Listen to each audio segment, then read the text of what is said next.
Yeah, hello everyone, Nervin Reacts here, and welcome back to another video.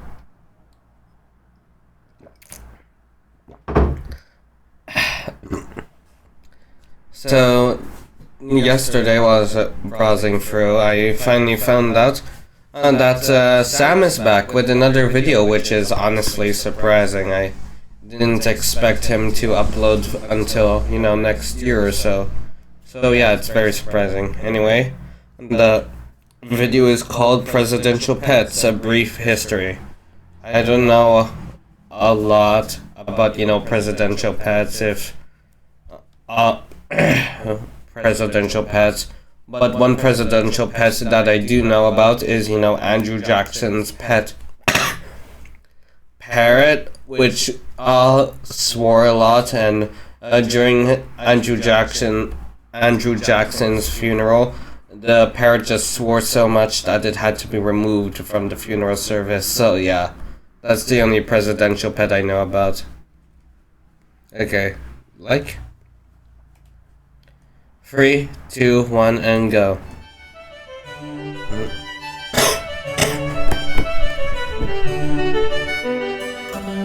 Hey adults, so most of us are aware of it. Wait, what?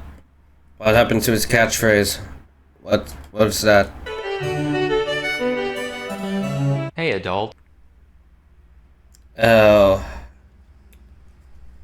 Let's be honest here, if we've watched any of Sam's videos in the past, we just knew for a fact that one day, sooner or later, that Sam was gonna get doxxed by YouTube. I just never thought he'd get doxxed for his catchphrase. So yeah, it's a shame. So most of us are aware of at least one animal companion to the commander-in-chief. All but 3 presidents have owned some kind of pet during their term, and there's good reason for that. Not only does a lovable mutt serve to humanize an otherwise larger-than-life figure, but they're I don't know why, but this image is horrifying. This looks like if the Slender Man had a face. cute antics can also be a great distraction when needed. Huh? Drone strikes? Never heard of her. Hey, we're doing a photo op with this dog that shares a name with my vice president's son, cause that's not weird at all. But as it turns out, dogs and cats are just the tip of the iceberg. There have been a lot of quadrupedal occupants. By the way, what's your favorite animal to have as a pet? For me, it's definitely dogs. Dogs, cause I've shown Kiara on screen a lot. And yeah, even at my grandma's house, we have a bunch of dogs. We have Dalmatian, 3 poodles, Dachshunds, some deer, some koi fish, some turtles. We used to have lobsters. Even I have a goldfish in my living room and whatnot. So yeah, I have a lot of pets Of the White House, even without Miss Lewinsky. So today we'll be going through just a few of the more interesting ones. Going back to the beginning, Washington had critters galore, including 4 black and tan slur hounds that he named Drunkard, Taster, Tippler, and Tipsy. They sound like That's awesome. I love that. if Santa's reindeer were all alcoholics, which would be a shame because Rudolph's red nose would no longer be of note. John Adams had 3 dogs that presumably spanned the alignment chart, being named Juno, Mark, and Satan respectively. Not a joke. Wow. Why would anyone call their pet that? Well, if the dog was scary looking, then sure, maybe you'd name it something similar to Satan, but not exactly Satan. Joke. Jefferson kept around 40 sheep during his presidency, one of which was a 4-horned Shetland ram. Though nameless, said ram soon became famous for killing a young boy on White House grounds. Honestly, I'm not surprised. When I was a kid, I saw this thing on National Geographic, and it horrified me. Why on earth does it have 4 horns? Why wasn't 2 enough? Why evolution? Why? Any biologists or zoologists who are watching this video, please comment down below, why on earth do they have 4 horns? Why? What is the purpose?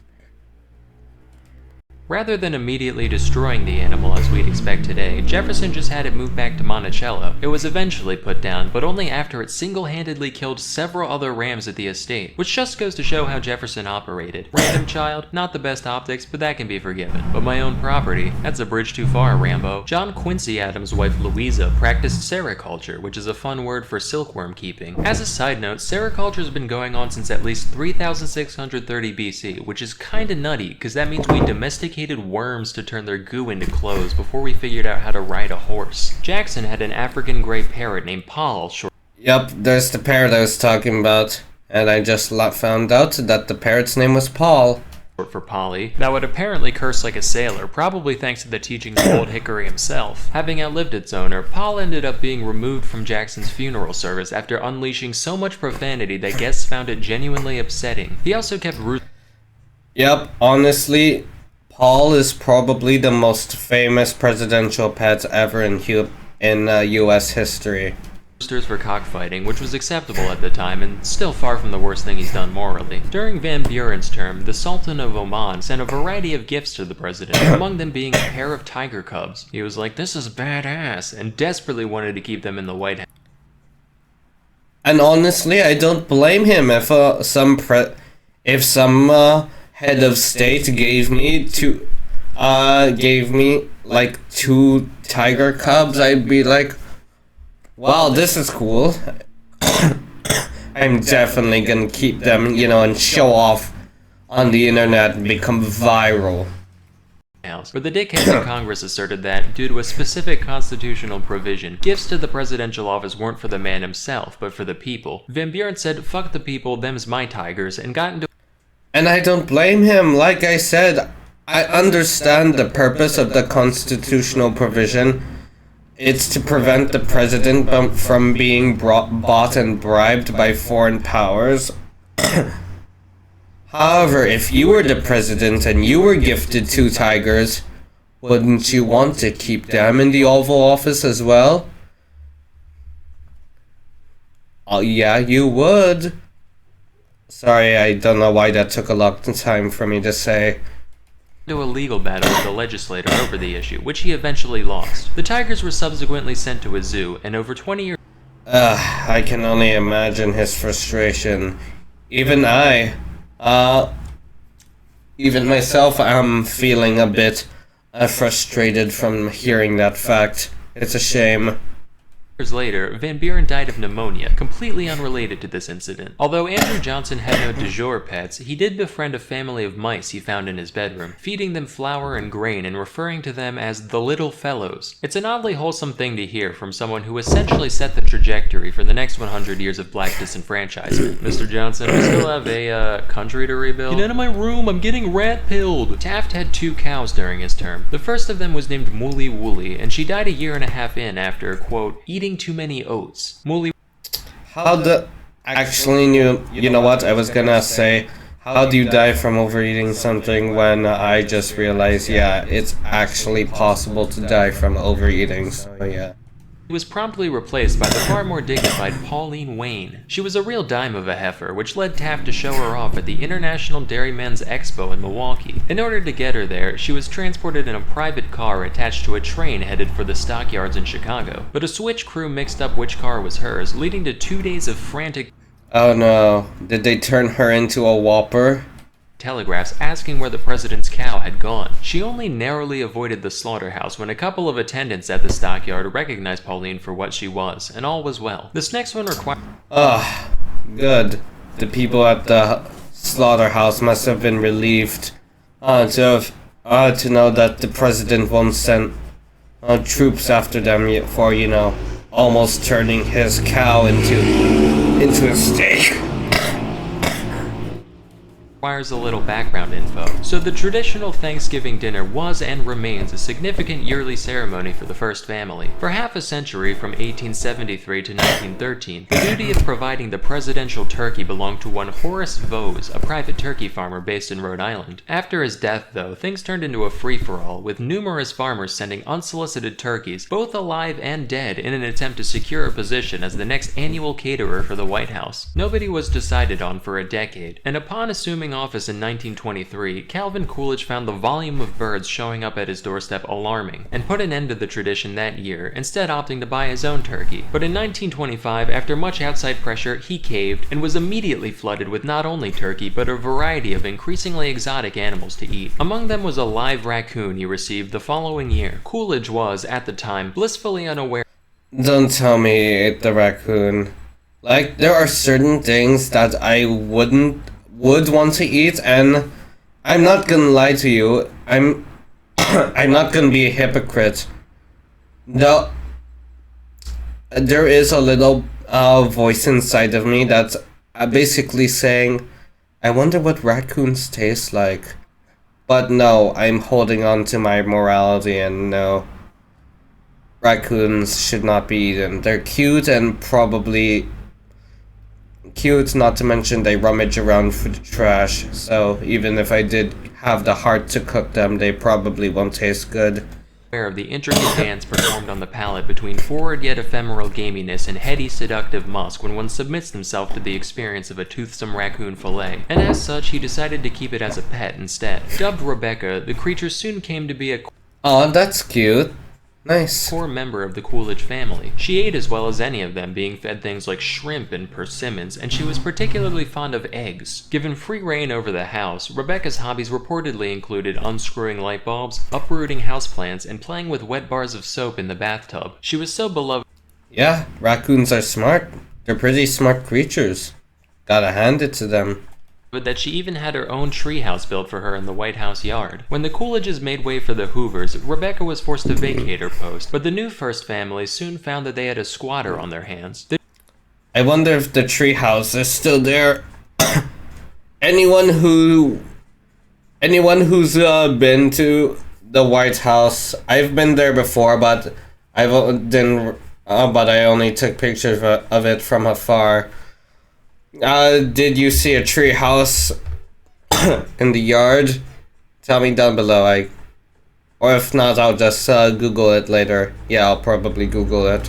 The new tenant of Rebecca's treehouse was a wild possum who, rather than being evicted, was adopted by the Hoovers in a similar fashion to Rebecca, albeit from a farther distance, mostly just saying, yeah, that's ours now. He was given the name Billy Possum, which is a reference to our old friend Taft. See, as the man following Teddy Roosevelt in the White House, Taft had some big shoes to fill. So during his term, some enterprising young dumbasses approached Taft with what they claimed would be the sequel to the teddy bear. They called it Billy Possum, which is itself a reference to the president's fondness of possum and taters, a dish he famous.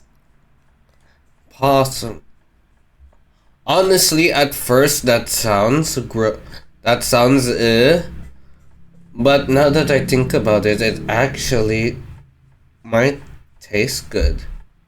I want to try it. The next time I go out to eat and I find a restaurant with possum and taters on the menu and it's affordable, I'm definitely ordering it. Or those of you who are watching this video and have tasted it before, please comment down below what it tastes like and how do you rate it from 0 to 5 stars.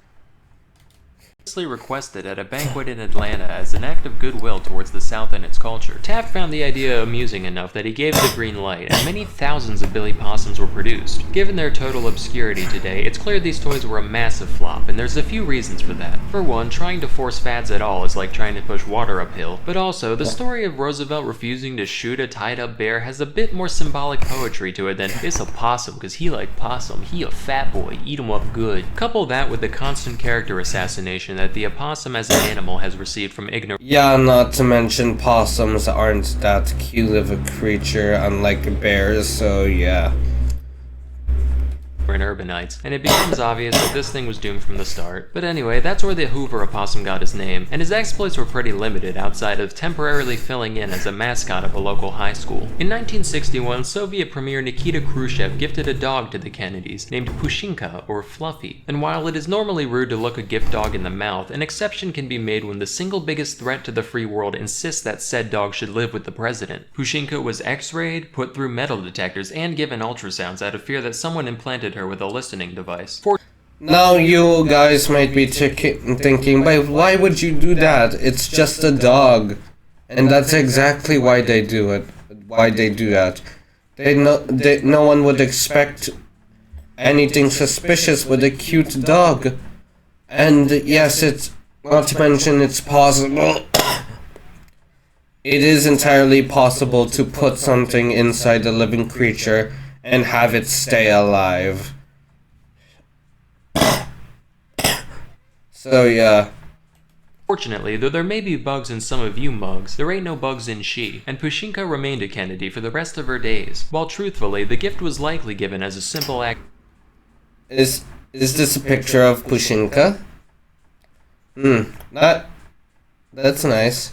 I forgot what's the name of this breed. Comment down below if you know this breed. Of good faith designed to reduce Cold War tensions. Pushinka was also the daughter of Strelka, who, during Sputnik 5, became the first mammal to make it back from space alive. So I'd like to...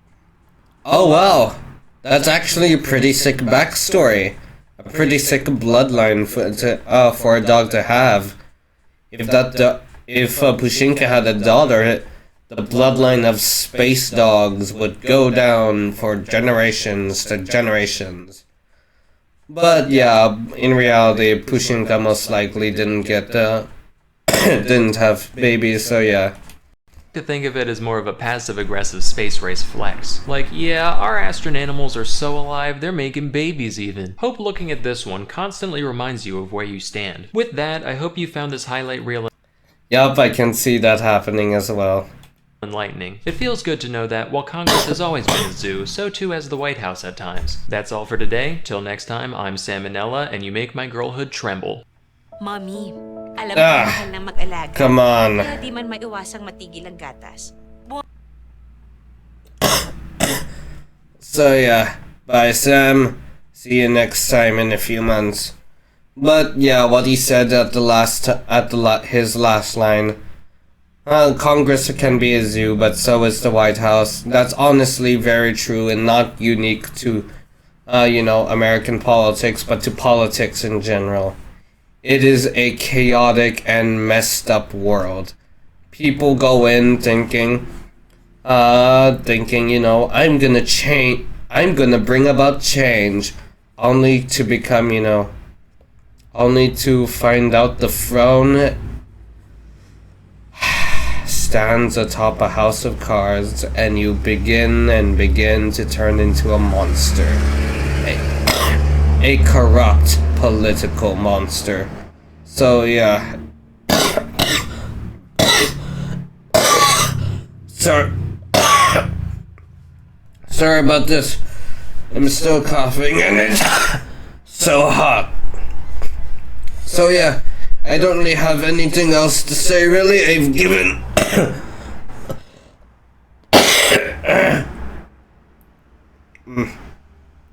I've given all of my input during the video, so yeah, I don't have anything else to say.